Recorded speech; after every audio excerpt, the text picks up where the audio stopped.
kesempatan teman-teman. Terima kasih untuk teman-teman yang sudah menyempatkan waktunya, meskipun masih kerja ataupun lagi ada kesibukan lain.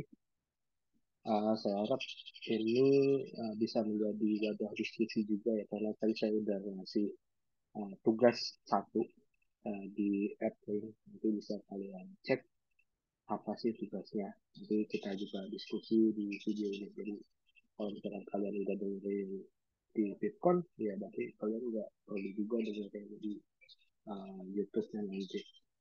Nah, untuk di pemrograman PLSQL versi 3, sebenarnya kalau di RPS Uncia itu cuma basicnya aja ya, jadi penjelasan mengenai gimana caranya membuat user di PostgreSQL, kemudian gimana caranya membuat database, skema database, dan gimana caranya membuat table, gitu-gitu. Karena ini cuma sampai membuat table, saya mau sekalian si screenshot sekaligus pemahaman mengenai uh, database, push table, dan column, dan segala macamnya. Nah, pertama tuh kita harus mengenal role atau user di PostgreSQL ini. Seperti kita ketahui, kalau role atau user di setiap database itu pasti ada namanya super admin, kemudian ada admin, dan ada user biasa. Nah, kita bisa memodifikasinya. Untuk super admin itu bisa melakukan segala hal dari membuat, menghapus, kemudian mengubah, ataupun menambahkan data user. Nah, sedangkan si admin itu tidak bisa, uh, itu tergantung dari perusahaan ataupun institusi yang kita saat ini bekerja ya. Kalau di tempat saya, si admin itu tidak bisa mengubah data. Nah, nggak tahu kalau di tempat teman-teman tuh si admin ini bisa mengubah data atau enggak. Karena setiap data yang diubah itu akan tersimpan di log gitu ya. Nah, sedangkan user itu hanya bisa melihat data saja, jadi tidak bisa melakukan apapun sama sekali. Nah, kalau teman-teman kemarin udah install PostgreSQL, pasti akan menemukan namanya PG admin di tab di ataupun di aplikasi Windows-nya. Nah, si PG admin ini merupakan shortcut dari PostgreSQL untuk versi graphical user interface atau GUI-nya. Nah, kalau di Linux itu bentukannya terminal, jadi akan agak lumayan sulit ya, tapi itu bisa diterapkan juga sih dengan mudah kalau kita belajar.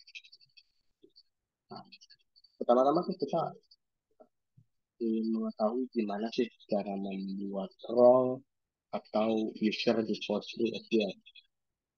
Nanti teman-teman bisa melakukan percobaan sendiri sebenarnya, karena di sini udah kita udah cukup jelas. Pertama-tama teman-teman tadi pasti yang pertama tuh mengakses PG admin shortcutnya. Ya, di PG admin shortcut itu teman-teman buka dulu di tab PostgreSQL yang ada di server. Kemudian buka tab database. Di bagian login atau group roles, teman-teman bisa melakukan create. Di sini tuh create-nya hanya ada satu pilihan, yaitu login atau group role. Kalau kita lihat di sini, login atau group role, saat ini baru ada si miliknya Postgre aja yang di form itu ya.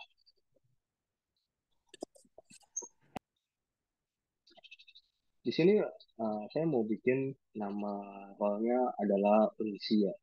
Oke, yang pertama tadi kan udah diklik tuh login atau group role, maka kan ditampilkan pop-up untuk create login atau group role. Nah, kita bisa masukin username apapun, dalam hal ini saya mau coba Uncia. Oke, jadi kita jangan sampai di save dulu. Nah, kita di general, di tab general ini kita pilih usia. Nah, kemudian di definition jangan lupa karena kita untuk meskipun ini cuma database dummy, usahakan menggunakan password agar kita tuh apa ya, sadar akan keamanan kita nanti suatu saat kita mau menggunakan database di server ataupun VPN perusahaan.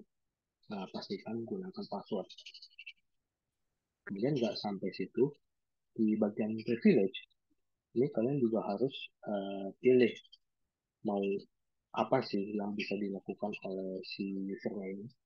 Apakah dia cuma bisa login aja, ataukah dia bisa membuat user lagi, dia mau membuat database, dia mau membuat reapplication untuk edifikasi dan melakukan backup. Jadi untuk yang tahap pertama itu role atau user post SQL itu cukup kita mengisi di 3 bagian. Yang pertama ada di general. Nah, nah,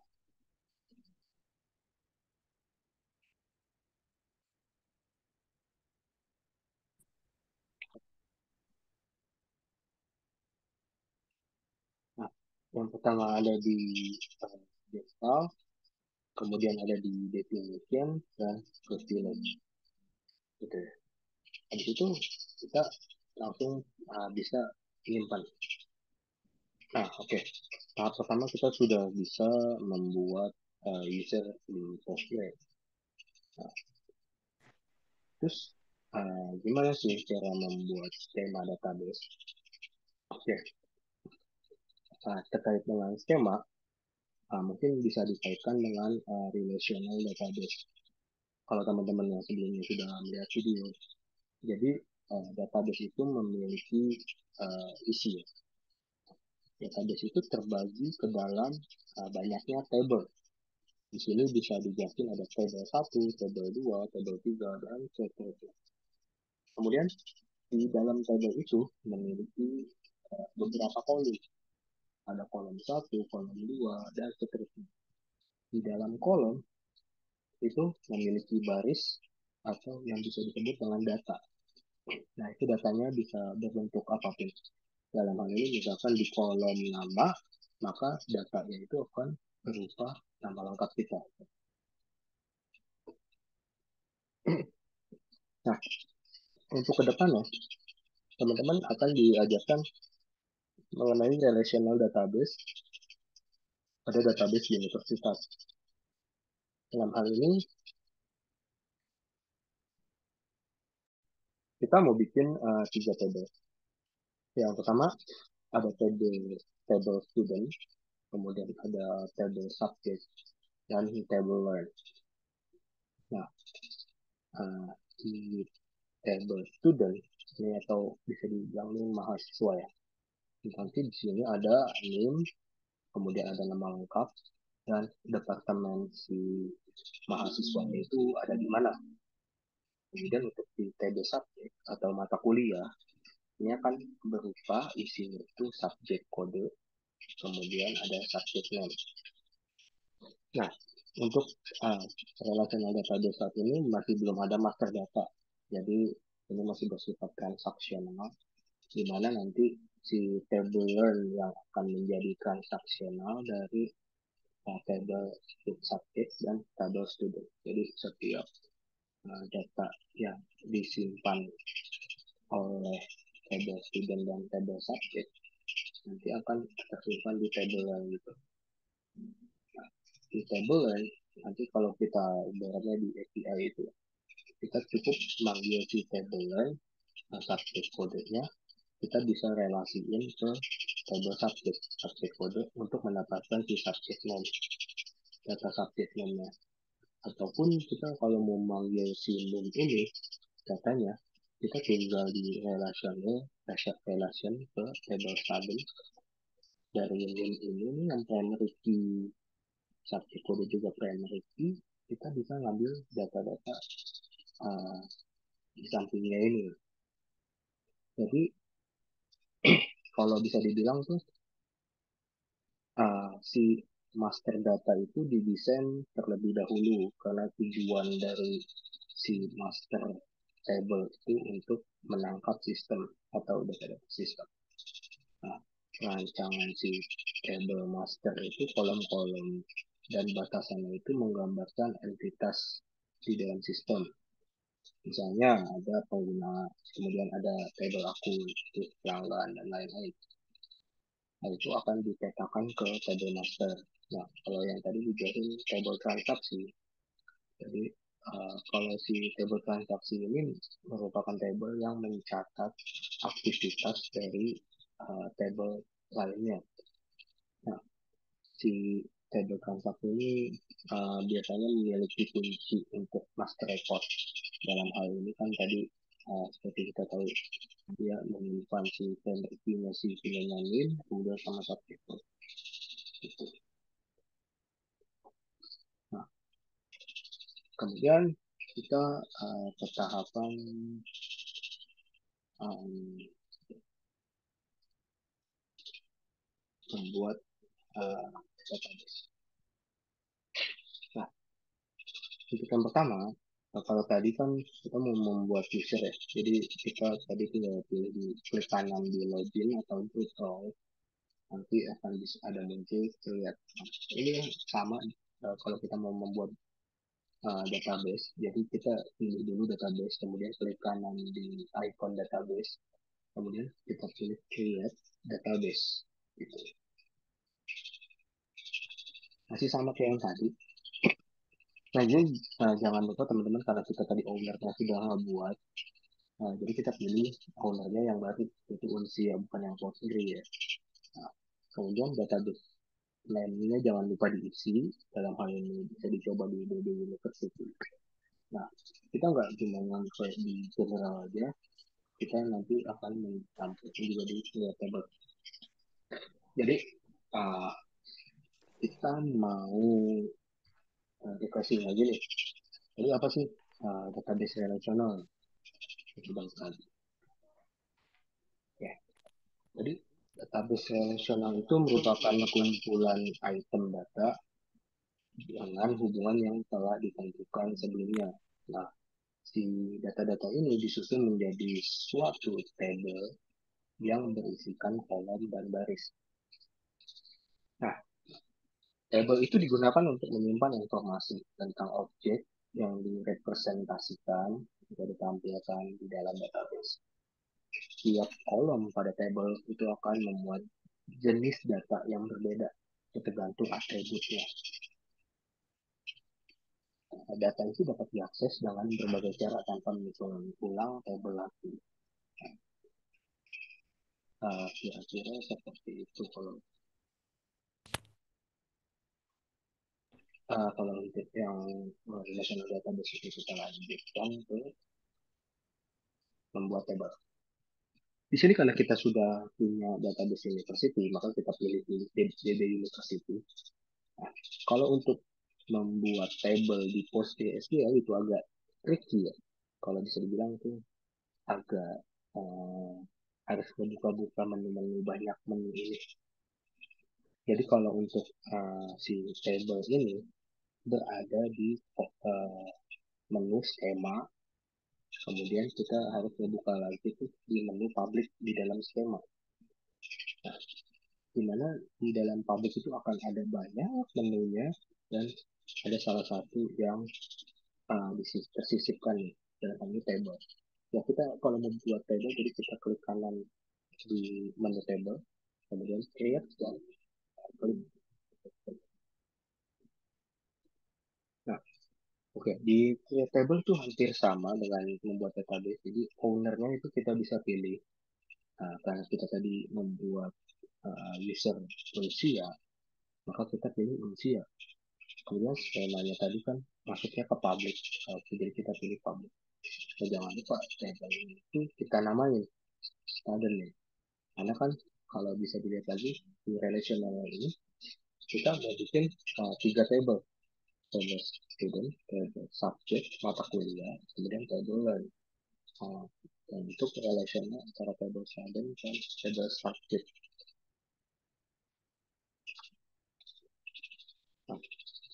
Kemudian setelah kita sudah mengisi di table general punyanya table student, maka kita akan disuruh isi kolom ya. Di sini kita karena kita cuma mau belajar sedikit ya, jadi kita isikan saja name, kemudian full name dan departemen. Di PostgreSQL tuh nggak perlu kita masukin kolom ID karena nanti dia akan menggenerate secara otomatis kolom ID tanpa kita perlu masukin.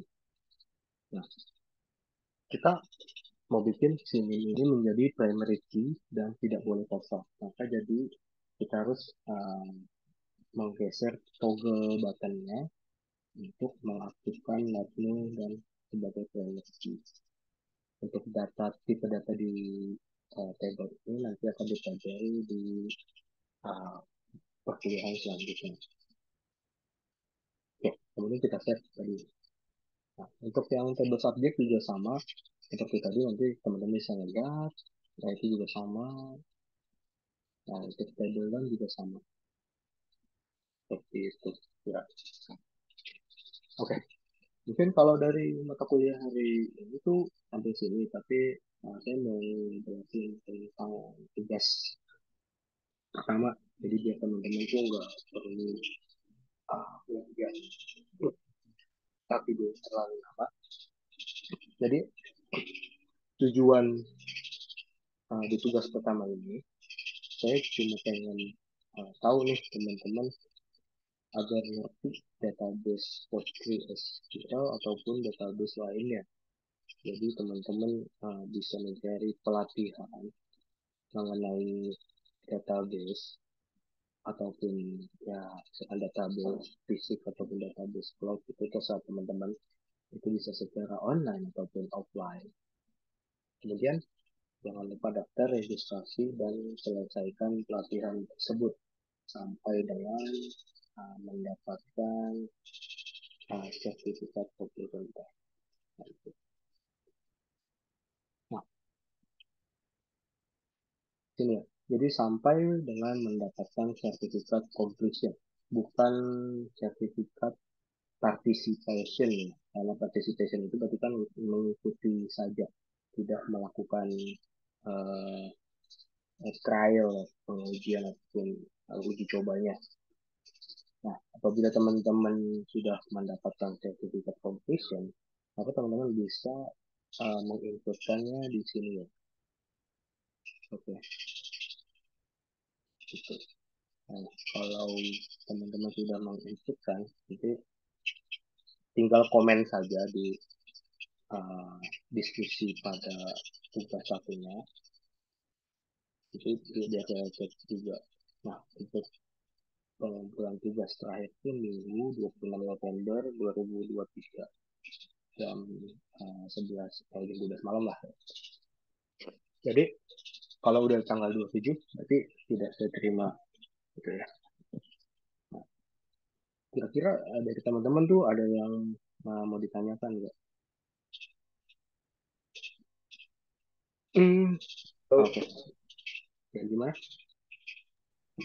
Bang, izin tanya Bang, Ya boleh. ada nggak Bang dari rekomendasi ya Bang nih kan kita kalau offline kan agak agak sulit. Gimana? Maaf Bang, maaf keputus Bang.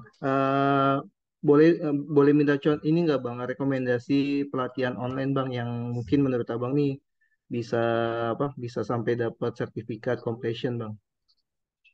Oke, mungkin kalau sampai bisa dapat sertifikat completion, ya, ya.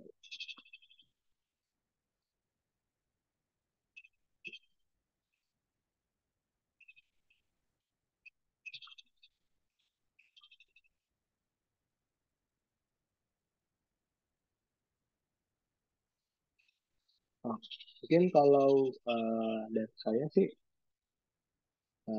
gini ya. Oke, saya ulang.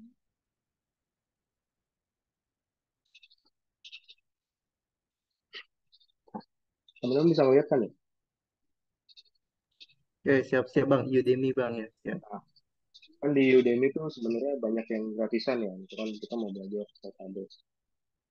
Kita tinggal cari aja. Jadi sih kalau kita mau yang gratisan ya. Itu terserah teman-teman. Levelnya mau gimana, kemudian price-nya pastiin free. Nah, kayak gini nih. Di sini ada Oracle Database, kemudian ada SQL Query. Ini terserah teman-teman mau milih yang mana. Dan yang pasti pastiin itu bakal dapat di sertifikatnya gitu. Jadi kalau misalkan udah ada sertifikatnya tuh,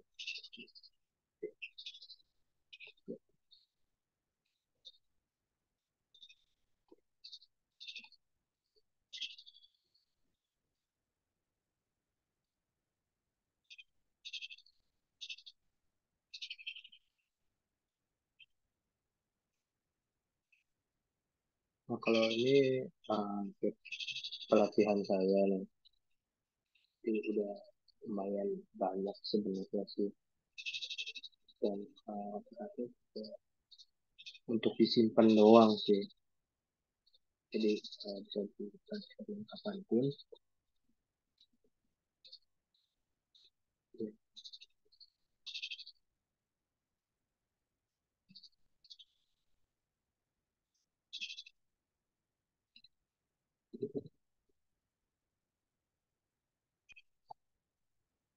Kan saya nggak bayar sama sekali untuk kursus-kursusnya, itu kalian bisa cari sendiri lah kursusnya untuk sama tuh di Udemy. Kemudian sebenarnya ada lagi kalau mau kalian yang lebih apa ya bisa dibilang ah, ada gratis, saya lupa ada Coursera.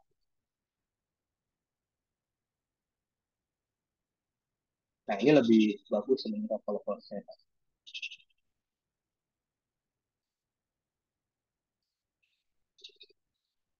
Jadi di Coursera ini sebenarnya kalau kita daftar pakai email kampus, kemudian kita registrasi data-data dengan kampus, maka kita bisa dapetin tuh satu kali pembelajaran yang bisa dibilang tuh mahal ya.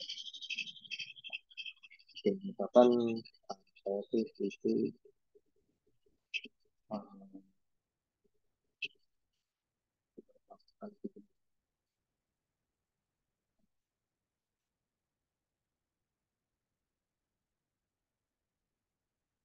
nah kayak ini kayak kan sama cyber security task gitu. Dan kemudian belajar artificial intelligence, machine learning, deep learning, ini kan sebenarnya bayarnya tuh mahal. Tapi dengan kalian registrasi pakai email kampus, kemudian kalian isi, itu kalian bisa dapat harga 0 rupiah. Gitu. Dan ini tuh bisa dibilang uh, cukup ini ya bagus sih. Jadi ini punyanya Google. Gitu. Jadi hasil sertifikat kalian bisa share di LinkedIn dan segala macam. Nah, di sini tuh kalian juga bisa kalau misalkan udah pernah, ya, kalian bisa melakukan pengajuan financial aid. Ini financial itu kayak kalian ingin tuh mendapatkan beasiswa, tapi kalian harus mengisi alasannya apa. Gitu. Nah kayak di sini nih, jadi 740.000 di 0 rupiah, ini di approve dan ini berakhir pada 2024. Tapi kalian harus benar-benar tuh mempelajari, jangan cuma belajar doang, karena mereka tahu progres kalian tuh sampai mana. Ya akhirnya gitu sih, jadi ada dua pilihan ya, Udemy atau Coursera. Gimana tadi yang mana? Ya, baik-baik Bang. Makasih infonya Bang ya. Oke, kita ada pertanyaan dari satu lama di sini. Saat ini saya sedang ada pertanyaan saya Facebook saya itu apakah relevan yang dipelajari di Pak? Nah, kalau di pelatihan data scientist-nya itu eh, melakukan step apa ya? ada statement dia mempelajari SQL, itu boleh-boleh aja. Tapi kalau tidak ada apa ya, di sertifikat itu tidak mempelajari SQL, maka sebaiknya sih uh, jangan ya. Kalau bisa cari yang juga, kalau itu tidak terlalu jalan. Saya punya contoh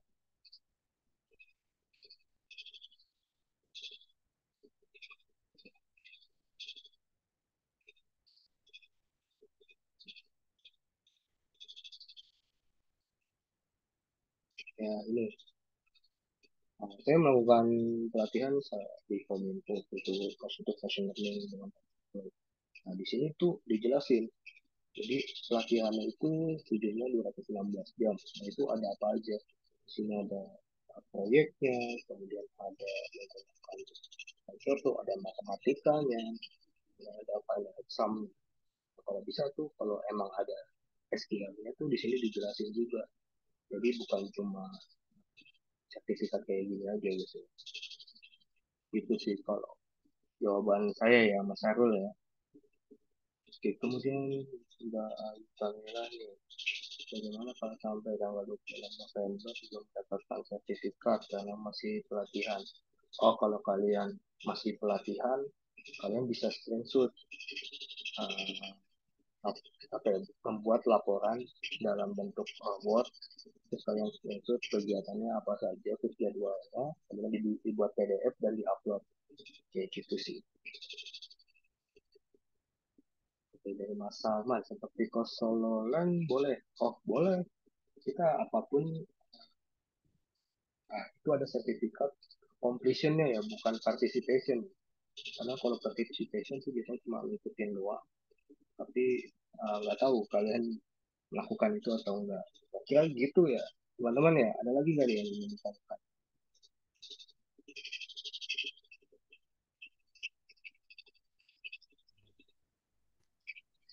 Boleh.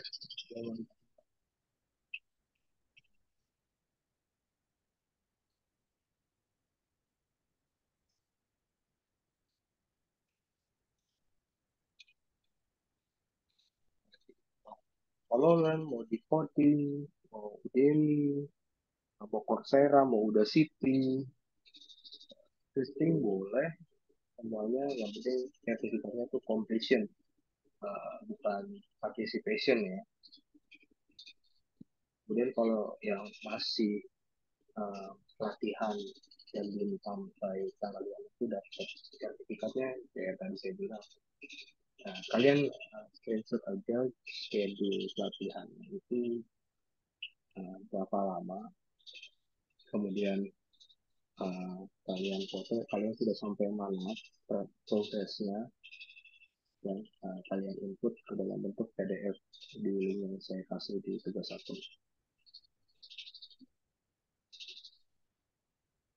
Uh, Latihan mandiri dari solo learn tapi APK-nya mod. Maksudnya gimana tuh?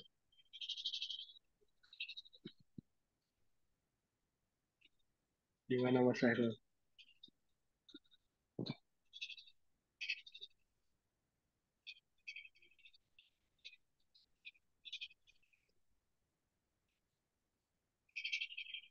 Hmm,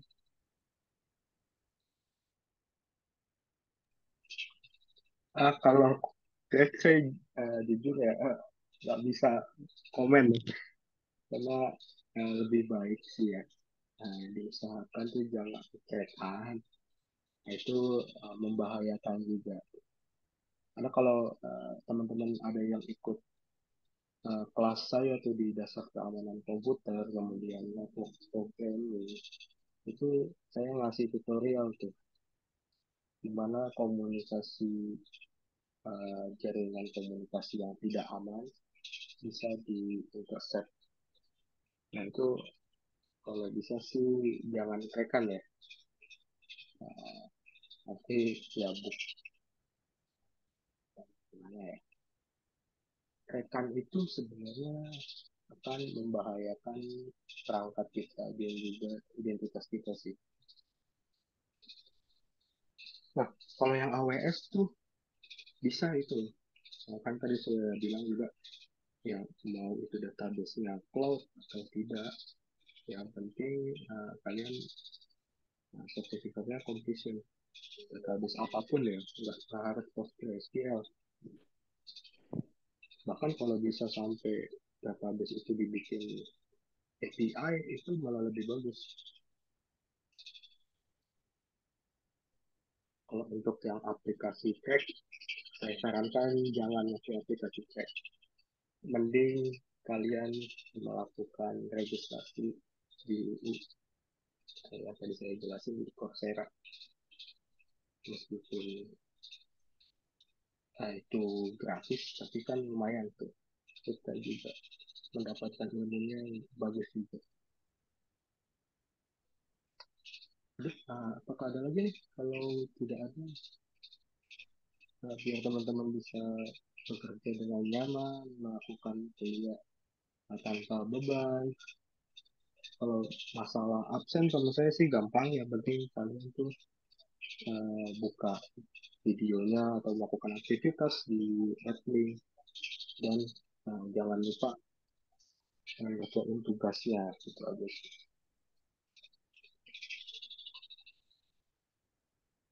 Oke, kalau tidak ada lagi pertanyaan, mungkin saya akhiri sampai di sini teman-teman. Terima kasih banyak nih untuk 20 orang yang sudah berpartisipasi dalam video conference malam ini. Semoga teman-teman dilancarkan kegiatannya dan kita bisa ketemu sampai di minggu selanjutnya. Amin, amin, Bang. Terima kasih.